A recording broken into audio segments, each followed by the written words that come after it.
નમસ્કાર, આપ જોઈ રહ્યા છો મંતવ્ય ન્યૂઝ અને શહેરથી ગામ સુધીમાં હું છું આપની સાથે નંદની। સમાચારોની શરૂઆત કરીશું, જેમાં જૂનાગઢ ખાતેથી સમાચાર સામે આવી રહ્યા છે। મહાદેવ ભારતી બાપુને ભારતી આશ્રમના તમામ હોદ્દા પરથી હટાવવામાં આવ્યા છે।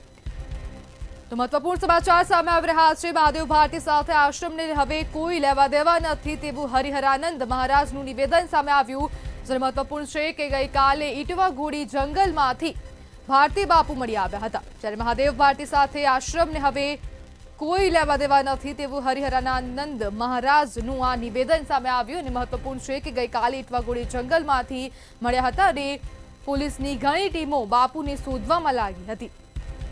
જ્યારે મહાદેવ ભારતીને ભારતી આશ્રમના તમામ હોદ્દા પરથી હટાવવામાં આવ્યા છે।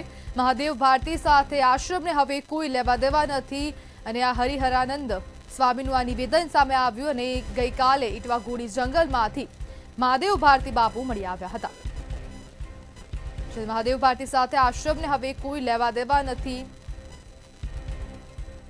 મહત્વપૂર્ણ સમાચાર જૂનાગઢ ખાતેથી સામે આવી રહ્યા છે। છેલ્લા 2 દિવસથી મહાદેવ ભારતીની પોલીસ શોધખોળ કરી રહી હતી અને ગઈકાલે તે જંગલમાંથી મળી આવ્યા છે, ત્યારે હવે આજે આ મહત્વપૂર્ણ સમાચાર સામે આવ્યા છે, જે કે તેમને અનેક હોદ્દાઓ પરથી દૂર કરવામાં આવ્યા છે।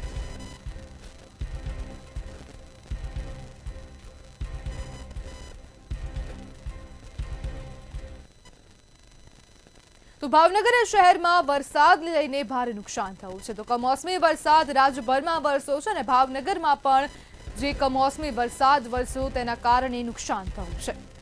તો શહેરમાં કમોસમી વરસાદને લઈને ભારે નુકસાન થયું। નુકસાન અંગે સરકારને આવેદનપત્ર આપવામાં આવ્યું છે। જેસર તાલુકામાં માવઠાને કારણે ખેડૂતોને પાકમાં નુકસાન થયું છે। ખેડૂતોના મોંમાં આવેલો કોળિયો છીનવાયો અને હવે આવેદનપત્ર આપવામાં આવ્યું છે।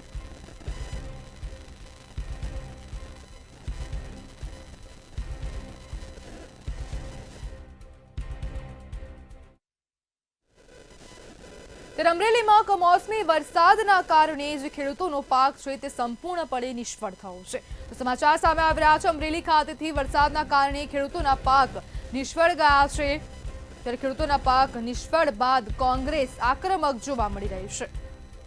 ત્યારે ખેડૂતોની બારે હવે કોંગ્રેસ આવી છે અને સાવરકુંડલા કોંગ્રેસ જંગી સભા યોજી સરકારને ઘેરી હતી। ત્યારે પરેશ ધાનાણી, પ્રતાપ દુધાત સહિત નેતાઓ આ સભામાં જોડાયા હતા।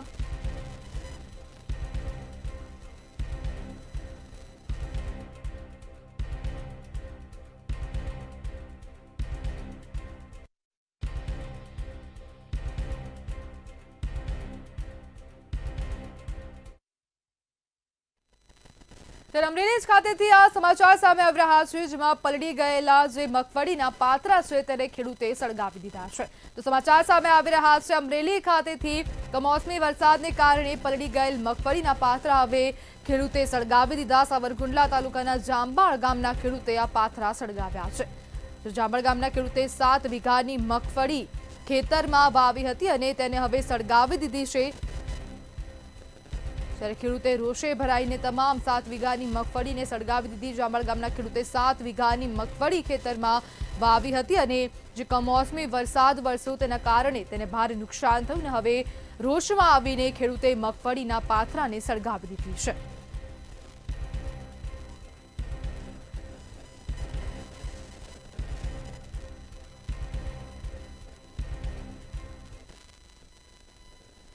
તો રાજકોટ ખાતેથી આ સમાચાર, પોલીસ હવે એક્શન મોડમાં જોવા મળી રહી છે અને બુલડોઝર કામગીરી કરવામાં આવી છે। તો સમાચાર સામે આવી રહ્યા છે, રાજકોટ ખાતેથી રાજકોટ પોલીસ એક્શન મોડમાં જોવા મળી રહી છે। રૂખડિયાપરા વિસ્તારમાં બુલડોઝર ફેરવવામાં આવ્યું છે, તો આ દબાણો દૂર કરવાની કામગીરી હાથ ધરવામાં આવી। બુટલેગરના ઘર પર ડિમોલેશનની કામગીરી હાથ ધરવામાં આવી હતી। બુટલેગર મારામારી, એટ્રોસિટી સહિતના ગુનાનો આરોપી છે અને તેને જે દબાણ કર્યું હતું તો કે તે ગેરકાયદેસર દબાણને હવે તોડી પાડવામાં આવ્યું છે। 5 દિવસથી ચેકિંગ ડ્રાઈવ પણ કરવામાં આવી રહી છે। રાજકોટ શહેરમાં હવે ગુનેગારોને ડામવા માટે પોલીસ દ્વારા કાર્યવાહી કરાઈ રહી છે અને રાજકોટ પોલીસની કામગીરી પર અનેક સવાલો પણ ઉઠ્યા હતા, જ્યારે હવે ફરીથી રાજકોટ પોલીસ એક્શન મોડમાં જોવા મળી રહી છે અને આ રૂખડિયાપરા વિસ્તારમાં બુલડોઝર કામગીરી કરવામાં આવી। ત્યારે બુટલેગરના ઘર પર ડિમોલેશન કરવામાં આવ્યું હતું, તો અનેક ગુનામાં આરોપી સંડોવાયેલો છે, મારામારી, એટ્રોસિટી સહિતના ગુનાનો આરોપી છે અને તેને હવે જે તેનું ઘર છે તેને તોડી પાડવામાં આવ્યું છે.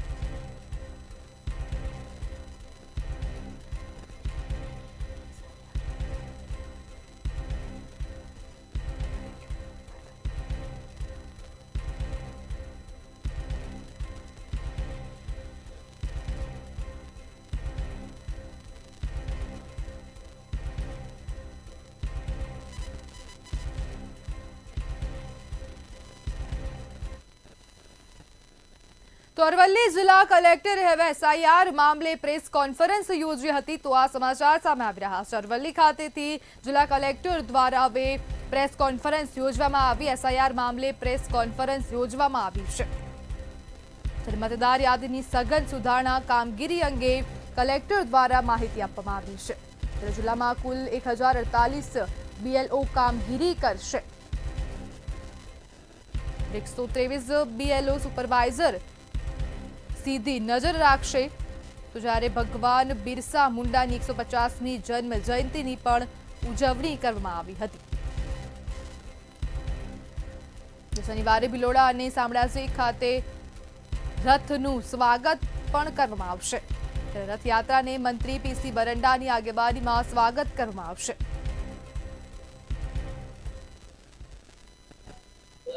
આપણે બધા જાણીએ છીએ કે 2025માં ભગવાન બિરસા મુંડાની 150મી જન્મ જયંતિ ઉજવવામાં આવી રહી છે આખા દેશમાં.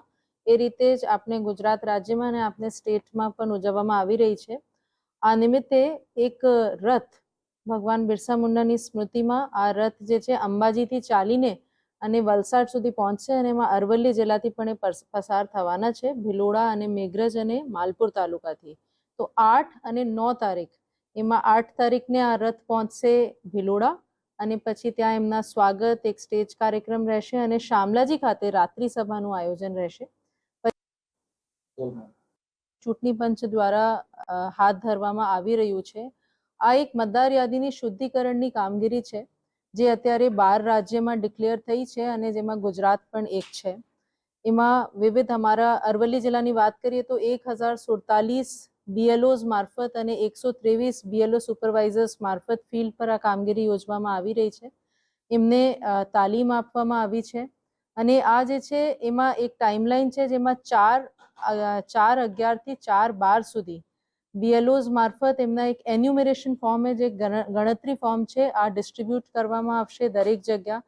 અને આમાં હું સ્પષ્ટ કરી દઉં કે કોઈ પણ વોટ.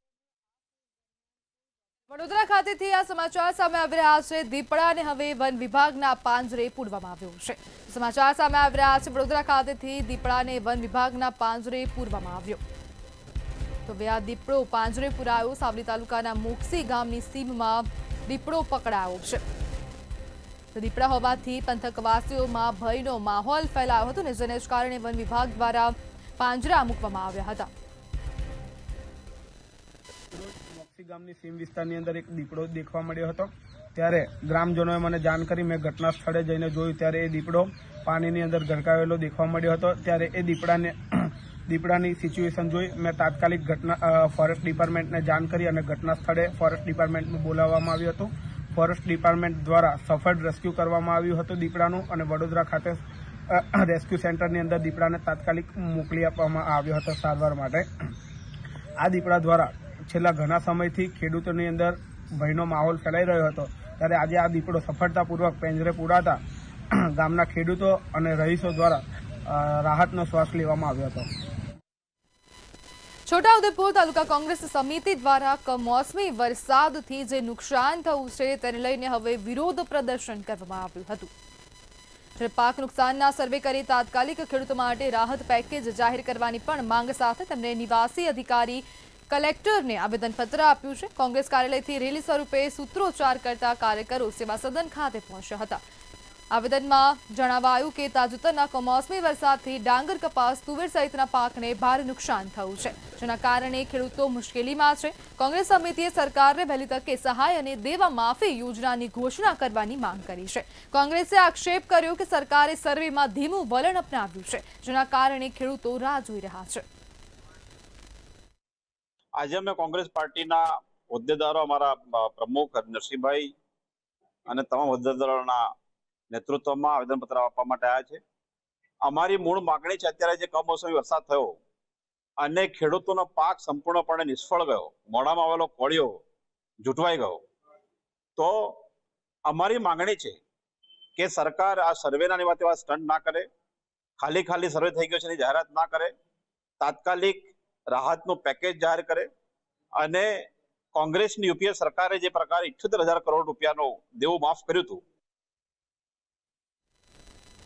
ભરૂચ જિલ્લામાં ભાડભૂત બેલેજ યોજનાના અસરગ્રસ્ત ખેડૂતો માટે રાજ્ય સરકારે ખેડૂતલક્ષી ઐતિહાસિક નિર્ણય લીધો છે. અંકલેશ્વર તાલુકાના 6 ગામોની 819 હેક્ટર જમીન માટે સરકારે બજાર ભાવ કરતા વધુ સંમતિ એવોર્ડ જાહેર કર્યો છે. ડુબાણની જમીન માટે પણ વળતર નક્કી થતા હજારો ખેડૂતો ખુશી વ્યક્ત કરી રહ્યા છે. ઠાકોરભાઈ પી પટેલ સહિત અનેક ખેડૂતો ધારણા કરી વધુ રકમ મળતા આનંદિત થયા છે. જિલ્લાની વહીવટીતંત્રની પારદર્શક કાર્યવાહીથી ખેડૂતોમાં સંતોષનું વાતાવરણ છે. ભાડભૂત બેલેજ યોજના નર્મદાનું મીઠું પાણી બચાવી કૃષિ અને ઉદ્યોગોને નવું પ્રાણ આપશે. ખેડૂતો હિતમાં સરકારનો આ નિર્ણય દેવ દિવાળીની ભેટ સમાન બન્યો છે. ભાડભૂત બેલેજ યોજનામાં અમારી જમીન સંપાદિત થઈ છે. સંમતિ એવોર્ડના સંપૂર્ણ કામગીરી પારદર્શક રહેતા બીજા દિવસે એવોર્ડની રકમ મારા ખાતામાં જમા થઈ ગઈ છે. અમારી ધારણા કરતાં વધારે એવોર્ડની રકમ જમા થઈ છે. ભાડભૂત બેલેજ યોજના એ ભરૂચ જિલ્લાની જ યોજના નથી, પરંતુ ગુજરાતનું ડ્રીમ સપનું છે. ભાડભૂત બેલેજ યોજના પર આજ હાલમાં કામ શરૂ છે અને ખેડૂતો અહીંયા ગાડી જે પ્રભાવિત થયા છે તેઓને સરકાર તરફથી સારું એવું વળતર ચૂકવવામાં આવ્યું છે. એટલે કે ખેડૂતોની દેવ દિવાળી સુધરી ગઈ છે અને આવનાર સમયમાં ભાડભૂત બેલેજ યોજનાને લઈને ખેડૂતો ખુશહાલ જોવા મળશે. ભાડભૂત બેલેજ યોજના એ માત્ર ખેડૂત લક્ષી નથી, પરંતુ ઉદ્યોગકારો માટે પણ મહત્વપૂર્ણ સાબિત થાય તેવું માનવામાં આવી રહ્યું છે. ગુજરાત સરકાર થકી જિલ્લા અને સમગ્ર ખેડૂત અને ગુજરાતની જનતાને નર્મદાનું મીઠું પાણી મળી રહે એ માટેની યોજના છે, જે આવનાર સમયમાં ગુજરાત સરકારનો એ ડ્રીમ પ્રોજેક્ટ અને રાષ્ટ્રહિત માટે સારી એવી મહત્વાકાંક્ષી યોજના માનવામાં આવી રહી છે. હાલ તો ભાડભૂત બેલેજ યોજનાનું કામ પ્રગતિમાં છે અને આવનાર સમયમાં ટૂંક જ સમયમાં આ બેલેજ યોજનાને લગતી તમામ કાર્યવાહી અહીંયા ગાડી પૂર્ણ કરી દેવામાં આવશે. અને ભરૂચ જિલ્લાના જે ખેડૂતો પ્રભાવિત થયા છે અને જેમને સંમતિ એવોર્ડ પર હસ્તાક્ષર કર્યા છે, એમને મોં માંગી કરતા 4 ગણી 5 ગણી રકમો એમને ચૂકવવામાં આવી રહી છે. વહીવટી તંત્ર આ બાબતે ખેડૂતોના હિતમાં નિર્ણય લઈને આગળ કામ વધારી રહી છે. આવનાર સમયમાં તમામ ખેડૂતો આ સંમતિ કરાર પર હસ્તાક્ષર કરીને એવોર્ડ મેળવે અને સરકારનું ડ્રીમ પ્રોજેક્ટ થાય તેવું સૌ ઈચ્છી રહ્યા છે. જીતુ રાણા, મંતવ્ય ન્યૂઝ, ભરૂચ. અમદાવાદના ન્યૂ મણિનગર વિસ્તારમાં ચોંકાવનારી ઘટના સામે આવી છે. શહેરના એલિગન્સ ફ્લેટના કોરિડોરમાં રમતા નાના બાળક પર અચાનક જર્મન શેફર્ડ હુમલો કર્યો હતો. શ્વાનના હુમલાની સમગ્ર ઘટના સીસીટીવી કેમેરામાં કેદ થઈ છે. ત્યારે બાળકના પરિવારના સભ્યોએ ફ્લેટ એસોસિએશન અને પોલીસને અરજી કરી છે. શ્વાન માલિક સામે કાયદેસરની કાર્યવાહી કરવામાં આવે તેવી પણ માંગ કરવામાં આવી. કે જેઓ તેમનું પાલતુ ડોગ જે જર્મન શેફર્ડ છે એ લઈને ફેરવવા નીકળેલા. એ દરમિયાન આ કામે ફરિયાદીના સગીર દીકરાને તથા સાહેબ જે છે એમના ફરિયાદીના સગીર દીકરાને જમણા પગે સાથળના ભાગે તથા બીજા સાહેબ છે એમના દીકરાને હાથની આંગળી ઉપર બટકા ભરેલા. જે બંનેને ઈજા થતા બંને સારવાર લીધેલી.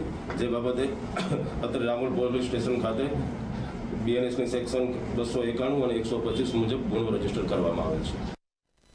અમદાવાદમાં ફિલ્મી ઢબે હત્યાનો બનાવ બન્યો હતો. પોલીસે તેનો ભેદ ઉકેલી લીધો છે. 1 વર્ષથી ગુમ થયેલા યુવકને તેની જ પત્નીએ પોતાના પ્રેમી સાથે મળી હત્યા કરી હતી. બાદમાં મૃતદેહને રસોડાની નીચે દાટી દીધો હતો. ત્યારે મુખ્ય આરોપી સહિત વધુ 3 આરોપીની ધરપકડ કરવામાં આવી છે. ત્યારે અમદાવાદ ક્રાઇમ બ્રાન્ચે ધરપકડ કરીને આગળની કાર્યવાહી હાથ ધરી છે. ઇમરાન વાઘેલાની પૂછપરછ દરમિયાન આ હત્યામાં રૂબી મરણ જનારની પત્ની અને એ સિવાય ઇમરાનના મામાના દીકરા અને એક માસીના દીકરા રાહિલ ઉર્ફે સાહિલ અને ફૈઝુ ઉર્ફે મોઇન નામના 2 વ્યક્તિઓની પણ ધરપકડ કરવામાં આવેલી છે. વધુ પૂછપરછ કરતા રૂબીએ એવી હકીકત જણાવેલી છે કે રૂબી જે છે એ ઇમરાન સાથે છેલ્લા 4 વર્ષથી સંપર્કમાં હતી. ઇમરાન વાઘેલા જે છે એ રૂબીના બાજુના જ મકાનમાં રહેતો હતો, તેથી બંને એકબીજાના સંપર્કમાં આવેલા હતા. અમદાવાદના લો ગાર્ડનને પીપીપી મોડેલ પર દેખભાળ રાખવા અને સંચાલન માટે મ્યુનિસિપાલિટી અને આસીમા ગ્રુપ વચ્ચે 5 વર્ષ સુધી આ ગાર્ડનના સંચાલન માટે 2000ની સાલમાં એમઓયુ થયા હતા. લો ગાર્ડનનું સંચાલન આસીમા ગ્રુપ પાસેથી 20 વર્ષ બાદ પણ પરત ન લેવાયું હતું. આરટીઆઈ એક્ટિવિસ્ટ પંકજ ભટ્ટ દ્વારા માહિતી મળ્યા પછી ચકાસણી થઈ રહી છે. હવે સંચાલન પરત લેવા કાર્યવાહી શરૂ કરવામાં આવી છે. એક તો કે લો ગાર્ડન અંદર જે સીસીટીવી કેમેરા છે, પછી આસીમા કંપની સાથે થયેલું એમઓયુ માંગ્યું હતું. ત્યારબાદ લો ગાર્ડનની અંદર વારંવાર લાઇટો જતી હતી, જે ફિક્સ ચોક્કસ ટાઈમમાં જતી હતી, એની માગણી કરી હતી. અને જે આજુબાજુની જારીઓ છે, જે કોર્પોરેશને વર્ષો પહેલાં નાખી હતી, કે જે હેવી જારીઓ હતી, એ વારંવાર ચોરીઓ થતી હતી. કારણ કે ત્યાં સિક્યુરિટી હોવા છતાંય ચોરીઓ થતી હતી. મેં એની વિગતો માંગી હતી. જવાબમાં એવું આવ્યું કે સીસીટીવી કેમેરા જે છે એનું રેકોર્ડિંગ થતું જ નથી. બીજું કે જે જારીઓ ચોરાય છે એની કોઈ એફઆઈઆર થતી નથી. પીપી પાર્ટનરશીપથી આસીમાને આપી છે, એ એગ્રીમેન્ટ જોતા એગ્રીમેન્ટ પૂર્ણ થઈ 20 વર્ષ થયા છે. ભાવનગર શહેરમાં નશાકારક સિરપનું વેચાણ ઝડપાયું છે. પશુપાલક અજય ચાવડા દૂધના કેનમાં કફ સિરપની બોટલો રાખી વેચાણ કરતો હતો. પોલીસે દરોડા પાડી 80 કફ સિરપની બોટલો કબજે કરી પશુપાલક અજય ચાવડાની ધરપકડ કરી છે. પૂછપરછમાં ગુડ લાઈફ મેડિકલ સ્ટોરમાંથી સિરપ ખરીદ્યાનું સામે આવ્યું છે. તેમજ મેડિકલ સ્ટોરના રાજેશ સાંડેશનું નામ ખુલ્યું છે. ત્યારે પોલીસે આ મામલે ગુનો નોંધીને વધુ તપાસ હાથ ધરી છે.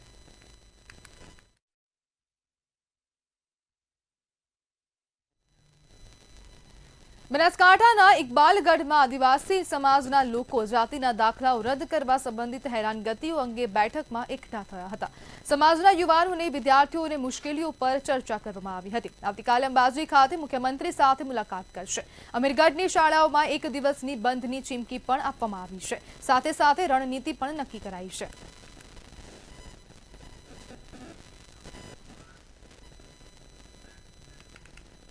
રાજ્યભરમાં આજે શાળા અને કોલેજોમાં નવા સત્રની શરૂઆત થઈ છે. 16 ઓક્ટોબરથી 5 નવેમ્બર સુધી ચાલેલા વેકેશન બાદ આજે વિદ્યાર્થીઓ ઉત્સાહભેર અભ્યાસ માટે પહોંચ્યા હતા. અમદાવાદની ગુજરાત યુનિવર્સિટીમાં વિવિધ વિભાગોના વિદ્યાર્થીઓની હાજરી જોવા મળી હતી. નવા સત્રના આરંભ સાથે જ શાળા કોલેજોના કેમ્પસ ફરી જીવંત બન્યા છે. બાળકોના હાસ્ય અને વાતોથી પરિસર ગુંજી ઉઠ્યું છે. શિક્ષકો પણ નવા ઉત્સાહ સાથે પાઠ્યક્રમ શરૂ કરી રહ્યા છે, જ્યારે વિદ્યાર્થીઓ નવા વિષયો શીખવા આતુર દેખાઈ રહ્યા છે. ત્યારે રાજ્યમાં શિક્ષણની પ્રવૃત્તિઓ ફરીથી રાબેતા મુજબ શરૂ થઈ છે.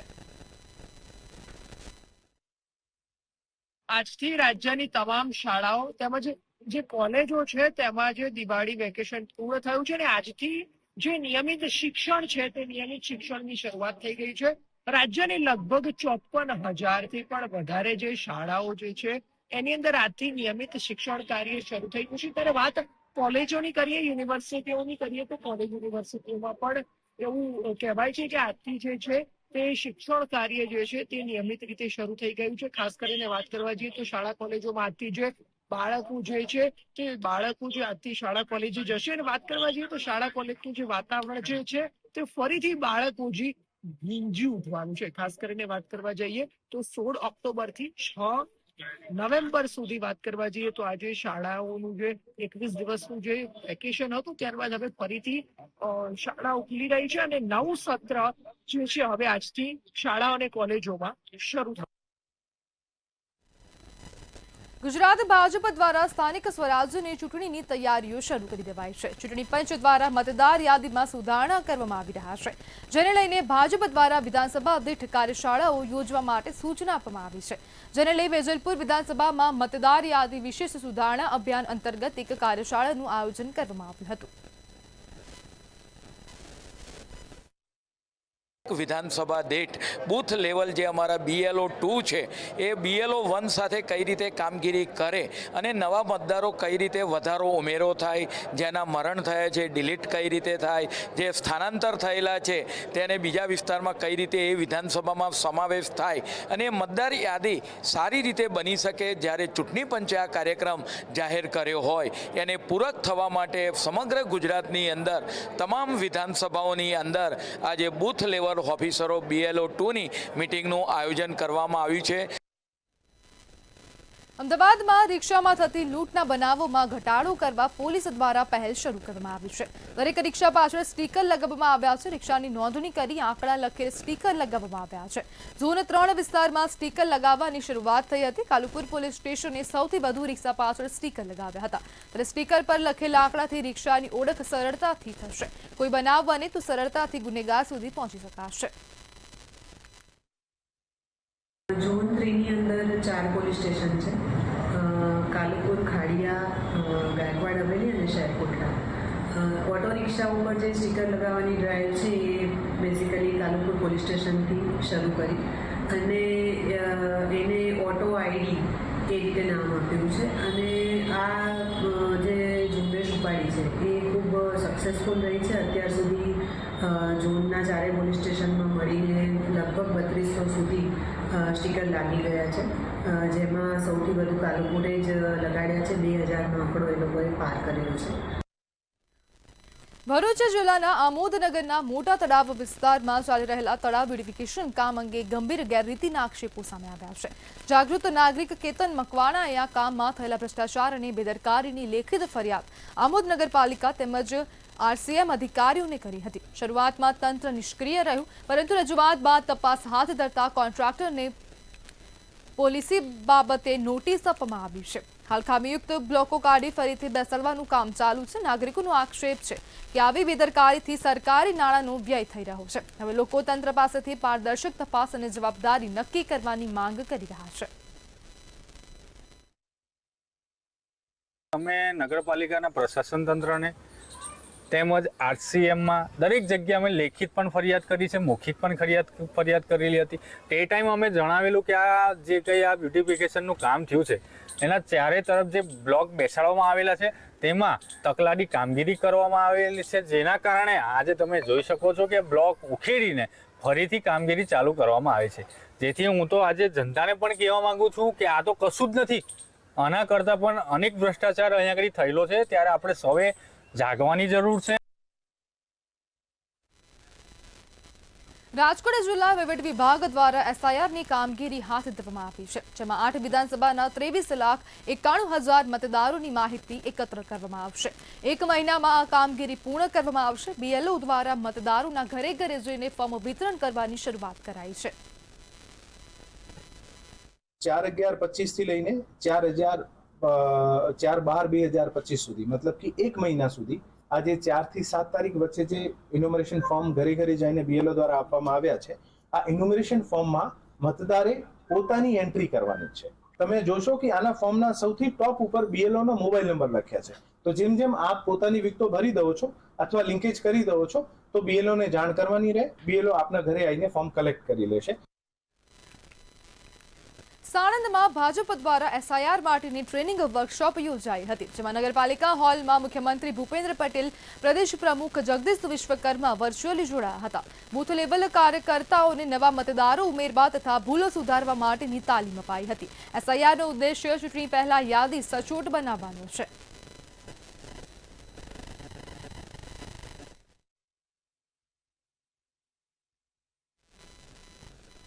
કચ્છના પુનરાજપર ગામે નાયબ મુખ્યમંત્રી હર્ષ સંઘવીએ મુલાકાત કરી હતી, જ્યાં ભારત માતા કી જય નારા સાથે કચ્છી પાઘડીથી તેમનું સ્વાગત કરવામાં આવ્યું હતું.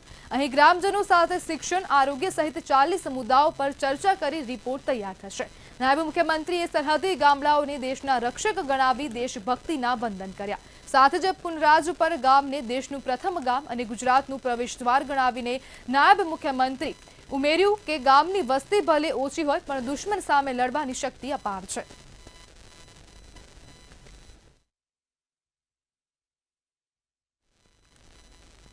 ભરૂચમાં લોહ પુરુષ સરદાર વલ્લભભાઈ પટેલની 150મી જન્મ જયંતિ નિમિત્તે એકતા પદયાત્રા યોજાશે. આ અંગે ભોલાવ સર્કિટ હાઉસ ખાતે યોજાયેલી પત્રકાર પરિષદમાં સાંસદ મનસુખ વસાવાએ માહિતી આપી હતી. તેમણે જણાવ્યું કે સરદાર પટેલની જન્મભૂમિ કરમસદથી કેવડિયા સુધી ઐતિહાસિક પદયાત્રાનું આયોજન થયું છે, જેમાં દેશભરના યુવાનો અને મહાનુભાવો જોડાશે. ભરૂચ જિલ્લામાં પણ 5 થી 8 કિલોમીટરની પદયાત્રા યોજાશે. એક ભારત આત્મનિર્ભર ભારતના સંદેશ સાથે સમાજના શ્રેષ્ઠીઓ, કલાકારો અને શિક્ષકોને સન્માનિત કરાશે. સાંસદે નાગરિકોને આ યાત્રામાં જોડાઈ સરદાર પટેલને સાચી શ્રદ્ધાંજલિ આપવા માટે અપીલ કરી હતી.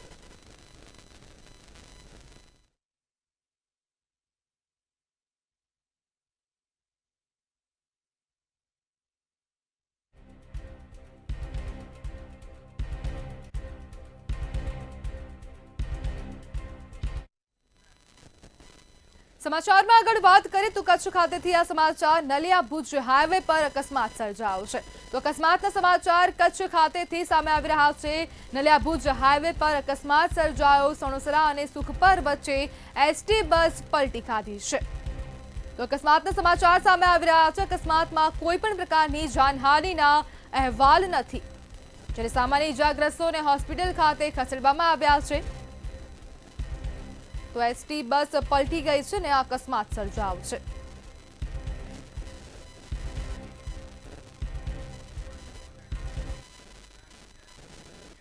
તો સમાચારોમાં હાલ બસ આટલું જ. વધુ માહિતી માટે જોતા રહો મંતવ્ય ન્યૂઝ. નમસ્કાર.